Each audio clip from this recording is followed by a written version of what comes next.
اس میں وہ کچھ لذت محسوس کرتا تھا، اس میں کچھ وہ راحت محسوس کرتا تھا، تو وہ گویا کہ پھر بعض ازاں لوگوں نے اس کو ریگولر بیس پہ لینا شروع کر دیا، اور یوں پھر نشہ ایک طرح سے نشے کی ابتدا ہو گئی، اور پھر بعد ازاں کئی اور چیزیں اسی میں سے باقاعدہ بونا شروع کر دیا لوگوں نے، اس کی کھیتی باڑی شروع کرنا کر دی۔ افغانستان کے کچھ علاقوں میں، پشاور کے اوپر والے پہاڑی علاقوں میں کھیتی باڑی افیون کی، اوپیم ہم جسے کہتے ہیں، افیون کی باقاعدہ کھیتی باڑی کی جاتی ہے، اور امریکی حکومت نے اور ہماری مقامی پاکستانی گورنمنٹ نے ان لوگوں کو بہت ساری سجیشن دی، بہت سارے پیسہ دینے کی کوشش کی ہے کہ جی آپ یہ نہ کریں، کوئی اور کاروبار شروع کر لیں، لیکن لوگ باز نہیں آئے۔ وہ آج بھی اس کو کھیتی باڑی کے طور پر، فصل کے طور پر افیون کو بوتے ہیں، اور پھر اس افیون میں سے پھر بعد میں ہیروئن کیمیکلز ملا کے تیار ہوتی ہے، ہیرو تیار ہوتا ہے، اور اس کی اور کئی قسمیں ہیں جو صرف اس ایک فصل کی وجہ سے، جو کہ وہاں کے مقامی لوگ کہتے ہیں جی ہم تو فصل بوتے ہیں، تو وہاں سے پھر یہ شروع ہوئے، اور اب پوری دنیا میں اس قدر اس افیون نے ایک قہر مچا رکھا ہے کہ دنیا کی ہر گورنمنٹ محتاط ہو گئی ہے کہ کسی طرح ہم اپنی اولاد کو اس سے بچا سکیں۔ بہت وضاحت کی آپ نے، تھینک یو ویری مچ۔ میں بہت زیادہ دکھی ہو رہی تھی جب میں نے یہ کافی ساری ریسرچ پڑھی، فیکٹس پڑھے، اور جب میں نے یہ پڑھا کہ 700 لوگ ایک دن میں ڈرگ کی مختلف اقسام اور کمپلیکیشنز کی وجہ سے موت کے منہ میں چلے جاتے ہیں۔ اس سے پہلے میرا خیال یہ تھا کہ شاید جب کوئی بڑا ڈپریشن میں ہوتا ہے، یا کوئی بہت دکھی ہوتا ہے، یا کوئی سانحہ گزرا، یا مطلب وہ خوش نہ ہوگا، تو شاید اس وقت وہ نشے کی عادت میں یا حالت میں، یا اس کو عادت پڑتی ہے کسی غلط چیز کی جو آپ کی باڈی کے لیے صحیح نہیں ہے، جو آپ کے آس پاس کے لوگوں کے لیے ٹھیک نہیں ہے، کیونکہ نشے کی حالت میں آپ بہت سی چیزیں ایسے کرتی ہیں جو شاید نامناسب ہوتی ہیں، یا شاید آپ خود ہی ہوش میں نہیں ہیں اور آپ بول جاتے ہیں یا کر گزرتے ہیں، اور بعد میں آپ کو سمجھ میں آتی ہے کہ آپ نے کیا کیا۔ فزیکلی بھی، میڈیکلی بھی آپ کے لیے یہ سب برا ہے۔ نشے کو ہم لعنت کہتے ہیں، نشے کی لعنت ہے۔ ابھی اسی ریسرچ میں پڑھ رہی تھی انفارچونیٹلی، اور ناظرین بہت دکھ کے ساتھ میں آپ کے ساتھ یہ شیئر کرنے جا رہی ہوں کہ اس سے پہلے میرا یہ خیال ضرور تھا کہ شاید کسی وجہ سے ہوتا ہے، لیکن انفارچونیٹلی ابھی جو لیٹسٹ سروے ہوا ہے اسکولز کا، کالجز کا، ایجوکیشنل انسٹیٹیوشنز کا، اس سے یہ پتہ چلتا ہے کہ ایک ہیوج نمبر آف اسٹوڈنٹس وہ انوالوڈ ہیں ڈرگ ایڈکشن میں، ڈرگس کو یوز کرنے میں، اور جتنے اسپیشلی زیادہ ماڈرن ہیں ان کے فرق یوزز آف ڈرگز ہیں، کس میں فرق ہے، اور مہنگا نشہ کر رہے ہیں، اور جو تھوڑے بلو دا لائن ہیں ان کے بھی نشے کی وائڈ رینج ہے، اور وہ اپنی کیپیسٹی میں اپنا خطرناک طریقے کا وہ نشہ استعمال کر رہے ہیں۔ مجھے بہت پرسنلی اس بات پہ دکھ ہوا، کیونکہ میں نے اس سے یہ دیکھا ہے کہ یوتھ بہت زیادہ انوالو ہے نشے میں۔ ہمارے بچے، ہماری جو فیوچر جنریشن ہے، جو ہمارے قوم کے معمار ہیں، جو ہمارے کلیسیا کے معمار ہیں، جن پہ ہمارا فیوچر ڈیپینڈ کرتا ہے، اس میں سے تقریباً 78% آلریڈی ایڈکٹیڈ ہیں فرق قسم کی ڈرگس کی۔ تو اس پہ آپ کوئی وضاحت کریں گے، کوئی روشنی ڈالیں گے کہ یہ کیا ہے، کیوں اسپیشلی یوتھ ہی انوالو ہے، اور کیا صرف واقعی یوتھ ہی زیادہ انوالو ہے؟ نشہ شروع کرنے کی کئی وجوہات ہیں، ان میں سے ایک دو کو تو آپ نے بھی پوائنٹ آؤٹ کر دیا کہ جب انسان بہت ڈپریشن کی حالت میں ہوتا ہے تو انسان اس کو فیس نہیں کر سکتا، مینٹلی فزیکلی اس سے نکلنا چاہتا ہے، اس صورتحال سے بھاگنا چاہتا ہے، نکلنا چاہتا ہے، تو کسی ایسی چیز کا سہارا ڈھونڈتا ہے جو اس کو اس ڈپریشن سے نکالے۔ تو پھر ڈرگ سیلر جو ہیں وہ تو اتنے ہیں، گلی گلی محلے محلے پھر رہے ہیں، وہ ایسے لوگوں کی تلاش میں رہتے ہیں، وہ بھی بڑے ایکسپرٹ ہوتے ہیں، فیس ریڈنگ ان کی بڑی شاندار ہوتی ہے، وہ فیس ریڈنگ سے ہی پہچان جاتے ہیں کہ یہ بندہ پریشان ہے، خود بات اس سے شروع کرتے ہیں اور اس سے حال پوچھتے ہیں، اور پھر اس کو اس لائن پہ ہاں جی آپ اس میں سے باہر آ سکتے ہیں، آپ کو صرف اتنے پیسے کی ایک میڈیسن دیتا ہوں آپ کو، تو میڈیسن کو لیتے ہیں، اور پھر جب وہ اپنے ہوش و حواس میں نہیں رہتے تو وہ گھنٹہ ڈیڑھ گھنٹہ اس میں جب گزر جاتا ہے، جب وہ آنکھ کھلتی ہے پھر نارمل حالت میں آتے ہیں تو کہتے ہیں یار یہ تو بہت اچھا تھا، کم از کم 1.5-2 گھنٹے کے لیے تو میں اس سکون ڈپریشن ملا. سے باہر رہا. نوجوان جن کا آپ حوالہ دے رہی ہیں، میں بھی آپ کے ساتھ شامل ہوں گا یہ کہنے میں کہ انفارچونیٹلی ہماری یونیورسٹیز تک یہ لوگ پہنچ گئے ہیں. ٹیلی ویژن نے، پاکستان کے ٹیلی ویژن نے، پاکستان کے پرنٹ میڈیا نے تو اس کو بہت ہائی لائٹ کیا تھا. اسلام آباد کی قائد اعظم یونیورسٹی کی باقاعدہ انہوں نے ویڈیوز دکھائیں، ٹی وی پہ دکھائیں کہ کس طرح نوجوانوں تک لوگ پہنچتے تھے. 1-2 پروفیسر پکڑے گئے، جی ان کا بھی نام انہوں نے دیا، ان کی تصویریں دی کہ یہ لوگ بھی اس میں انوالو ہیں. پر وہ کہاں سے لاتے تھے؟ ان کے لیے وہ باہر جو لوگ سیل کرنے والے لوگ تھے نا، مافیا جو تھا باہر بیٹھا تھا، جی انہوں نے اندر کے لوگوں کو پکڑا، ان کو بتایا کہ آپ کو ہم اتنے ہزار اتنے لاکھوں تھوڑے دے تھوڑے سکتے ہیں، پیسوں پہ. آپ اتنا کریں. تو وہ بھی اس میں ہو گئے. اور ایک بہت دکھ کی بات یہ رہی کہ بچیوں کی تعداد بھی بہت زیادہ یس، نکلی ہے. لڑکیوں کی بھی. اور اس میں شروع کرنے والے ایکچولی جو یہ ہے نا بڑے لوگ جن کے پاس پیسہ بے انتہا ہے، وہاں سے ایکچولی اس کی ابتدا ہوتی ہے. غریب غربا تو بعد میں شامل ہوتے ہیں، پر ابتدا وہاں سے ہوتی ہے کیونکہ ان کے پاس پیسہ بہت ہوتا ہے، ان کو لینے میں خریدنے میں کوئی اتنی پرابلم زیادہ نہیں ہوتی ہے. اور وہ پھر چونکہ مینٹلی بھی بڑے اوپن ہوئے، ضرورت سے زیادہ ہی اوپن ہوئے ہوتے ہیں، تو ان کو یہ چیز سمجھنے میں بھی زیادہ دقت نہیں ہوتی، ان کو سمجھانا بھی آسان ہو جاتا ہے. جب یونیورسٹی لیول تک پہنچ جائے یہ بات، تو پھر تو میرا خیال ہے کہ صرف گورنمنٹ کو ہی نہیں، پھر تو عوام کو بھی، ماں باپ کو بھی ایک طرح سے اٹھ کھڑے ہونا چاہیے. ان کی آنکھیں کان کھول جانے چاہیے کہ میرا بیٹا وہاں پڑھتا ہے، میری بیٹی وہاں پڑھتی ہے. یہ کس صورتحال سے ہمارے جو ہمارا مستقبل ہیں، جن پہ ہماری امیدیں لگی ہوئی ہیں، تو اس پہ سنجیدگی سے اس کو پوچھنا، گھر آئے واپس آئیں تو ان کو پوچھنا بالکل بہت ضروری ہے. اس کو سیریسلی لینے کی ضرورت ہے. یہ جس بھی ناظرین میں سے جس نے بھی یہ سوال ہمیں بھیجا ہے، یہ ٹاپک بھیجا ہے، میں کہتا ہوں کہ وہ اچھی بات ہے کہ اس نے بھیجا ہے. ہمیں بھی اس کو سنجیدگی سے لینا چاہیے، اور جو ناظرین ہیں وہ بھی اس کو سنجیدگی سے لیں. اس کو صرف پروگرام کی خاطر دیکھتے نہ رہیں، اس کو بالکل عملی شکل میں لائیں گے تو پھر ہم پاکستانی جو اپنی یوتھ ہے ان کو بچا سکیں. یوتھ کیوں شکار ہوتی ہے؟ کیونکہ یوتھ ہی شکار ہو سکتی ہے کیونکہ وہ جذباتی طور پر اتنے ایموشنل اور سینٹیمنٹس کے ساتھ بھرے ہوتے ہیں کہ ان کو تو کوئی بھی چیز آپ کو دے دیں، ان کو تو آپ بلا وجہ ایم ہی پستول اس کے ہاتھ میں دے دیں، وہ بھی لے لے گا، بالکل شوٹ کرنا شروع کر. کیونکہ جوانی کا جو جوش ہے وہ تو مشہور ہے، اس میں ہوش ذرا کم رہتا ہے، جوش سے زیادہ کام لیتے ہیں. اسی لیے یہ جو ڈرگ مافیا کے لوگ ہیں نا، وہ اٹیک ہی یوتھ پہ کرتے ہیں. ان کو پتہ ہے کہ یہ آسانی سے شکار ہو جاتے ہیں. اس لیے یوتھ پہ نظر رکھنا جہاں ماں باپ کا فرض ہے، وہاں تعلیمی اداروں کا بھی بڑا فرض بنتا ہے کہ جب یہ چیزیں، ایک زمانہ تھا بہت پہلے کی بات ہے، کراچی یونیورسٹی میں یہ ہوا تھا جب بہت ساری کلنگ ہونے شروع ہوئی، تو جو کراچی یونیورسٹی کے ہاسٹل تھے نا، تو وہاں پر فرسٹ ٹائم جب یہ رینجرز گئے تھے، ہاسٹل خالی کرائے، اور جب ہاسٹلوں کی تلاشی لی تو لڑکیوں کے کمروں سے، لڑکوں کے کمروں سے اتنی ڈرگز ملی تھی تو وہ خود ہکا بکا رہ گئے تھے. تو آپ دیکھیے، ڈرگ لینا صرف یہ نہیں کہ انسان کے جسمانی نقصان ہوتا ہے، جذباتی نقصان بہت ہوتا ہے. پھر وہ شوٹنگ کرتے ہیں، پھر وہ کل کرتے ہیں، برداشت نہیں ہوتے، لڑائی جھگڑے پہ فوراً آمادہ ہو جاتے ہیں، اور یوں پھر وہ سارے ہاسٹلوں کو کراچی یونیورسٹی کے خالی کرانا پڑے. پھر سے بڑی ضمانتوں کے ساتھ، گارنٹیز کے ساتھ، پیرنٹ سے گارنٹی لی اور کئی گارنٹیز لے کے تب کہیں جا کے ہاسٹلوں میں ان کو رکھا گیا.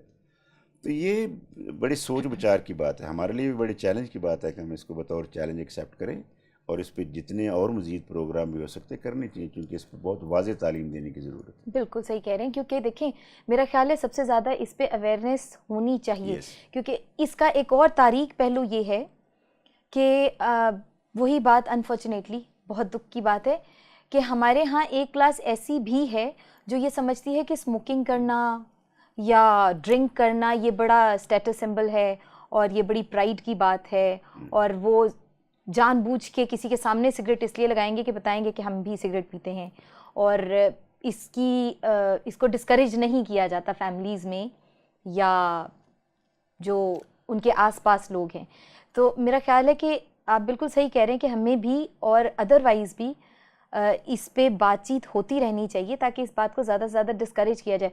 اس کے جتنے زیادہ خطرناک اثرات نہ صرف اس انسان پہ، اس کے آس پاس کے لوگوں پہ، سوسائٹی پہ، اس کے جو نیگیٹو اثرات ہوتے ہیں ان کے بارے میں بھی بات ضرور ہونی چاہیے.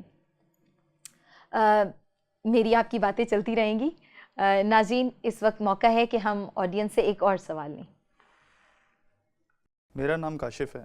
میرا تعلق ARP چرچ سے ہے.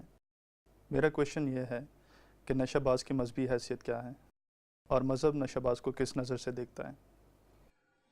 جہاں ہم معاشرتی طور پر اس کے نقصان دیکھتے ہیں اور اس نشہ کرنے والے شخص کا جو معاشرتی رتبہ ہے وہ بالکل ہی گر جاتا ہے، ایون کہ وہ اپنے ماں باپ کی نظروں میں گر جاتا ہے، معاشرے کے ساتھ جو اس کے یار دوست ہیں وہ ساتھ چھوڑ جاتے ہیں، عزیز رشتہ دار اس کے ساتھ بیٹھنا پسند نہیں کرتے، تو مذہبی طور پر تو اور بہت ہی ڈیلیکیٹ قسم کی صورتحال پیدا ہو جاتی ہے. خدا تو ایک پاک خدا ہے، اس کی نظریں اتنی پاک ہیں کہ وہ بدی کو گوارہ ہی نہیں کرتی ہیں، دیکھ ہی نہیں سکتی ہیں. اور ارشاد ہوا ہے کہ ایک کیٹیگری اور ایک لوگوں کی ایک کیٹیگری بیان کی گئی ہے، نشہ باز، جھوٹ بولنے والے، دنگا فساد کرنے والے، اور آخر میں لکھا ہوا ہے شرابی اور نشہ باز یہ خدا کی بادشاہی میں شریک نہیں ہو نہیں ہوں سکتے. گے. اس سے بڑا نقصان تو کوئی اور ہے ہی نہیں. زمین پر جتنے مرضی نقصان سہ لے، لیکن انسان خدا کی بادشاہی کے لیے بھی ریجیکٹڈ ہو جائے اور وہ بھی اس لائق نہ ٹھہرے کہ وہ خدا کی پاک بارگاہ میں داخل ہو سکے گا، تو اس سے بڑا لاس کیا ہو سکتا ہے؟ اس کا مطلب یہ ہے کہ وہ اس ابدی آگ میں جلتا رہے گا، جہنم کی آگ کی طرف وہ جائے گا اور وہ وہاں جلتا رہے گا. اس کا نقصان، اس کا تو کوئی ازالہ ہی نہیں.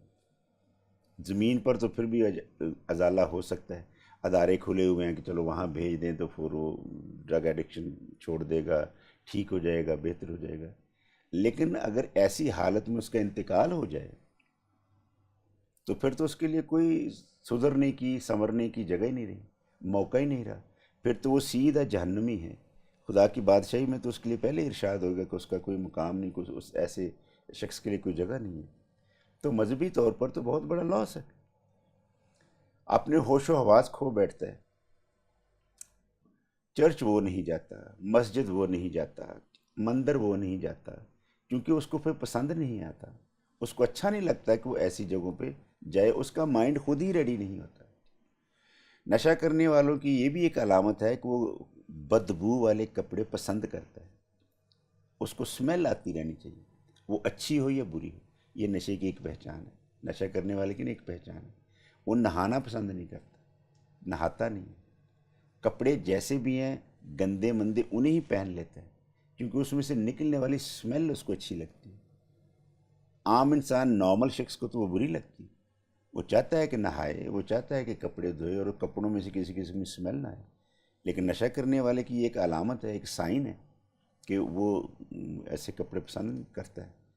تو وہ گویا کہ عبادت خانے میں جانا تو وہ تو تقاضا ہے اس کا. عبادت خانے میں جانا ہے تو ذہنی طور پر پاکیزگی کی حالت میں جانا ہے. عبادت خانے جانا ہے تو لباس کے طور پر پاکیزگی کی حالت میں جانا ہے.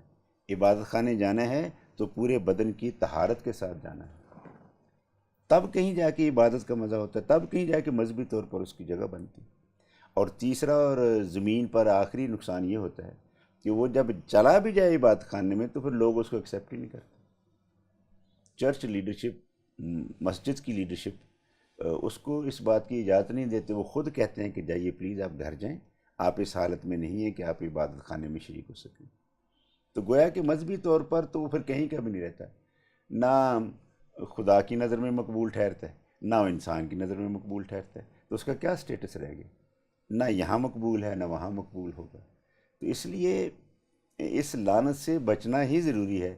اور کسی بھی شخص کے اس حالت سے نکلنے میں جو میں کردار ادا کر سکتا ہوں مجھے کرنا چاہیے، جو ٹی وی کردار ادا کر سکتا ہے وہ ٹی وی کو کرنا چاہیے، جو پیرنٹس کر سکتے ہیں پیرنٹس کریں، جو بزرگ کر سکتے ہیں بزرگ کریں. کیونکہ ایک ایک انسان کی قیمت جو ہے وہ خدا کے حضور اس کی نظر میں گراں قدر ہے، ویری مچ ویلیویبل. ہر انسان خدا کی نظر میں گراں قدر ہے. گراں قدر یعنی اتنا قیمتی کہ جس کی قیمت نہیں دی جا سکتی، اسے کہتے ہیں گراں قدر. انسان کی ویلیو خدا کی نظر میں بہت زیادہ ہے، تو پسند کر. خدا نے انبیاء کیوں بھیجے تھے؟ اس لیے بھیجے تھے تاکہ انسان کو سدھارنے میں، سکھانے میں، اچھا انسان بنانے میں ان کی مدد کریں. تو خدا تو خود بندوبست کرتا رہا ہے تاریخ میں. ہم پڑھتے ہیں وہ تو خود بندوبست کرتے رہے کہ انسان صحیح راستے پہ رہے, سیدھے راستے پہ. نشے کی خرابی یہ ہے کہ وہ بالکل اس کو ٹریک سے اتار دیتا ہے, نہ وہ پھر گھر کا رہتا ہے, نہ گھاٹ کا رہتا ہے, نہ ادھر کا رہا نہ ادھر کا رہا. بالکل صحیح کہا پروفیسر صاحب آپ نے کہ نہ پھر وہ گھر کا رہتا ہے نہ گھاٹ کا رہتا ہے.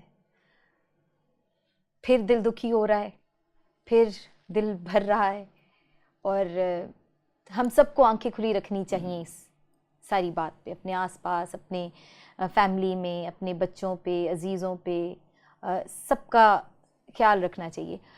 پروفیسر صاحب یہ آڈینس ہی کی طرف سے کویشچن آیا ہے, یہ انہی کا دیا ہوا سوال ہے کہ وہ کون سے سمٹمز ہوتے ہیں یا وہ کون سی ایسی باتیں ہیں جن کے بارے میں ہمیں الرٹ رہنا چاہیے یا جن کے بارے میں ہمیں خیال رکھنا چاہیے, جس سے ہمیں یہ اندازہ ہو کہ ہمارا بچہ یا بچی یا ہمارے آس پڑوس میں یہ جو لوگ ہیں یہ خدا نخواستہ یہ نشے کی لعنت میں مبتلا ہو گئے ہیں یا اس طرف کو بڑھ رہے ہیں. کوئی ایسے سمٹمز ہوتے ہیں جس سے ہمیں یہ آئیڈیا ہو سکے یا گیس کر سکیں ہم لوگ, یا ہم اس کو روک سکیں اور ہم وہیں پہ کوئی بھی جو بھی پریکاشنز لی جا سکتی ہیں یا جو کنٹرول کیا جا سکتا ہے وہ کس طرح کر سکتے ہیں؟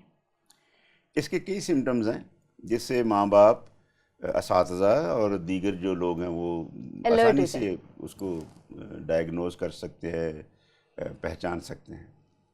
انسانی زندگی بڑی ریگولر بیسس پہ چلتی ہے, پیٹرنز ہیں اس کے پاس ایک پیٹرن ہے, ایک ریگولیرٹی ہے. لائک جو اسٹوڈنٹس ہیں جو گھر والے کام کاج پہ جاتے ہیں, ہر ایک کا نا ایک شیڈیول ہوتا ہے, اتنے بجے اٹھیں گے تو تب کہیں جا کے اپنے کام پہ وقت پہ پہنچ سکیں. تو نشہ کرنے والے کا پہلا سمٹم یا پہلا سائن تو یہ ہے کہ اس میں ارریگولیرٹی آ جاتی ہے. صحیح, وہ دیر تک سوتا ہے, دیر تک سونا اسے اچھا لگتا ہے. اچھا, نشے کی حالت میں آپ کی جو نیند ہے وہ بڑھ جاتی ہے, نیند بڑھ جاتی ہے, ٹھیک, کاہلی آ جاتی ہے, سستی آ جاتی ہے, وہ جو نیچرل سسٹم ہوتا ہے نا وہ سلو ڈاؤن ہو جاتا ہے, لیتھارجک سے ہو جاتا ہے, لیتھارجک ہو جاتے ہیں. تو وہ ایک سائن ہے اس کا. نمبر 2, اس کو ڈے ٹو ڈے لائف سے کوئی انٹرسٹ نہیں رہتا. اس کو اپنے, ورنہ نارمل انسان تو شیشے کے سامنے کھڑا ہوتا ہے, اپنے بال بناتا ہے, اپنے آپ کو سنوارتا ہے, میک اپ کرتا ہے.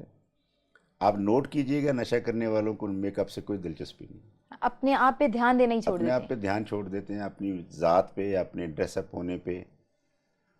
تیسرا سائن ان کا پھر یہ ہوتا ہے کہ وہ نشہ نہ ملے ان کو تو پھر جو ان کی جسمانی اور جذباتی حالت ہوتی ہے نا وہ غیر مرئی ہوتی ہے, وہ نارمل نہیں رہتی. وہ اتنے غصے میں آتا ہے کہ توڑ پھوڑ کرنے لگتا ہے, یہاں مار پیٹ کرنے لگتا ہے, گھر والوں سے پیسے مانگے گا, گھر والے پیسے نہیں دیں گے تو وہ بالکل اس مار پیٹ پہ رہے گا. چوری بھی کئی جگہوں پہ ہم نے دیکھا ہے کہ ہاں, یہ تو اس کی عادت نشئی جو ہیں وہ چوری اپنے گھر کی چیزیں چوری کرتے ہیں, اپنے گھر کی چیزیں چوری. تو گھر سے چیزیں غائب ہونے لگے تو سمجھ جائیں, الرٹ ہو جائیں, الرٹ ہو جائیں کہ یہ ہمارے گھر میں ہی کوئی ایسا شخص ہے. تو وہ اس کو پہچاننے میں دیر نہیں لگے گی, وہ تو ایک دن میں پہچانا جاتا ہے. کام کاج پہ جائیں, اپنے آفس میں جائیں تو اس کے کام کی رفتار میں بالکل سستی آ گئی ہے. جو کام وہ ایک دن میں پورے کرتا تھا اب نشے میں آ گیا تو وہ کام اتنے پورے نہیں کر سکتا جتنا کام وہ ڈیلی کرتا تھا. یہ اس میں فرق آ گیا. کپڑوں کی میں نے پہلے بات کی ہے کہ وہ کپڑے دھونا پسند نہیں کرتا, وہ جہاں سمیل آتی ہے وہاں کھڑا ہونا پسند کرے گا. نشے والوں کو دیکھیے, ان کے ڈیرے جو ہیں بالکل وہاں پر ہیں جہاں شہر کا کوڑا کرکٹ جمع ہوتا ہے نا, جی جی اس کے قریب ہی رہنا پسند کرتے ہیں. جی جی, کیونکہ ان کی وہ جو بوتھ جس کو میں اور آپ رومال رکھ کے نکلتے ہیں, لیکن وہ اس کے قریب رہنا پسند کرتے ہیں. ان کو وہ چینج ہے, گھر چھوڑ دیتے ہیں. جی, گھر جیسی سہولت دنیا میں کہیں بھی چلا جائے, کہیں بھی چلا جائے انسان, اپنے گھر جیسا سکون کہیں نہیں ملتا. بالکل, کتنے اعلیٰ درجے کے بڑے 5 اسٹار ہوٹل میں جا کے رہے, ہفتہ ایک تو رہ لے گا, ہفتہ ایک تو رہ لے گا, لیکن پھر واپس گھر آنے پسند کرے گا. کیونکہ گھر کے پلنگ پہ جو نیند آتی ہے, گھر کے اندر جو سکون ہے نا قدرتی, وہ کہیں اور نہیں ملتا. لیکن نشے باز گھر میں رہنا پھر پسند نہیں کرتے, ان کو اپنی محفل, اپنے جیسے دوستوں کی محفل اچھی لگتی ہے. تو یہ وہ سائنز ہیں جو پھر اس بات کی نشاندہی کرتے ہیں کہ اب یہ لڑکا یا لڑکی نشہ بازی کی لعنت کا شکار ہو گیا. بالکل, اور بہت کام کی باتیں بتائیں. ناظرین, میرا خیال ہے کہ مجھے یہ انسٹرکشن آپ کو پروفیسر صاحب سے یہ کویشچن دینے سے پہلے کرنی چاہیے تھی کہ آپ اپنی نوٹ بک لے کے بیٹھیں, اور یہ پوائنٹس کو لکھیں، لیکن آپ پروگرام کے ریپیٹ میں ضرور یہ باتیں دوبارہ سے دیکھیں اور ان کو نوٹ ڈاؤن کریں تاکہ یہ آپ کے پاس محفوظ ہوں اور آپ ان کا خیال رکھیں، کیونکہ یہ جتنی تیزی سے ہمارے معاشرے میں پھیل رہا ہے، جتنی تیزی سے ہمارے آس پڑوس ہم دیکھ رہے ہیں، بچوں میں اپنے بہت قریب دیکھ رہے ہیں.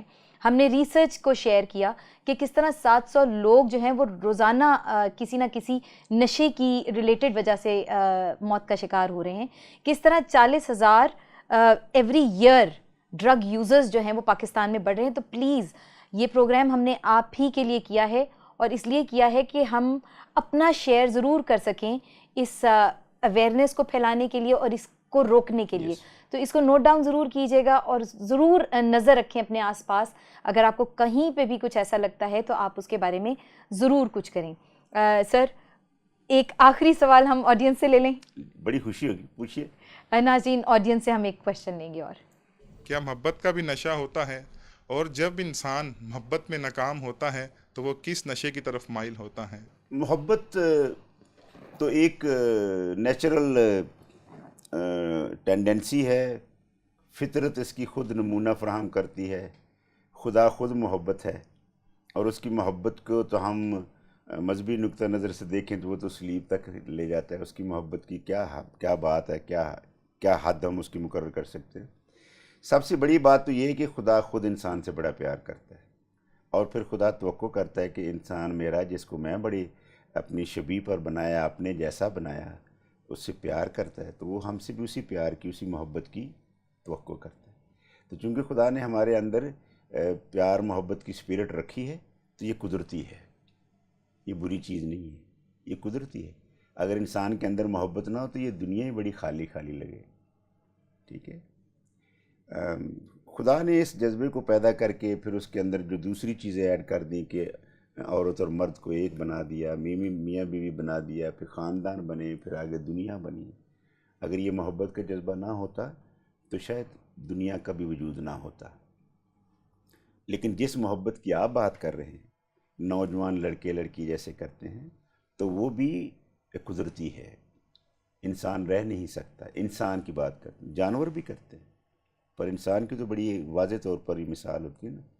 تو اب اس کی بھی قیود و حدود ہیں, اس کی لمیٹیشنز ہے. اس کی بھی ہر چیز قید میں, قیود میں اچھی لگتی ہے.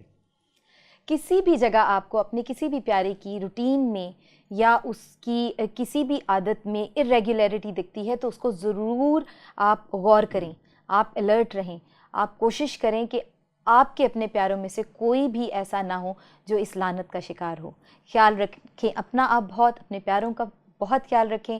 اسکرین پہ اس وقت آپ کو ہمارا ایڈریس, ہمارے کانٹیکٹ نمبرز دکھ رہے ہوں گے. ضرور ہم سے رابطے میں رہیں, ضرور اپنے ٹاپکس ہمیں سینڈ کریں, ضرور اپنے سوالات ہم سے شیئر کریں. ملیں گے آپ سے اگلے پروگرام میں, پروگرام دوراہا میں.